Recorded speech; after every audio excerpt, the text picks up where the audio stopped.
The Crazy World of Arthur Brown. During the psychedelic years of the late 60s, I was more interested in model railways and being a member of the 6th East Coast Scout Troop than what was going on in the hit parade. But there were always songs that became part of the national consciousness, and not all were by the Beatles. In 67 we had Whiter Shade of Pale, but in 68 things got darker, wilder and stranger, with Fire by the Crazy World of Arthur Brown. His Top of the Pops appearance with a flaming headdress quickly became legend. He sang with a voice that could equally have been at home in soul or opera. He could go from baritone to banshee shriek.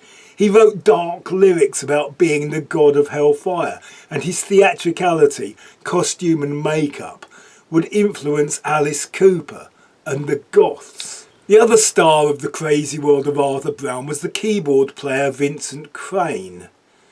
This album has little backing other than bass drums and Hammond organ, yet it sounds full, and this is all down to Vincent Crane.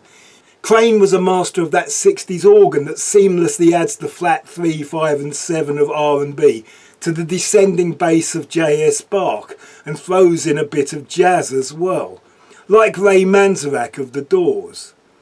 Only unlike Ray Manzarek, Vincent Crane had a real dirty sounding Hammond organ, as opposed to Ray Manzarek's chirpy Vox Continental.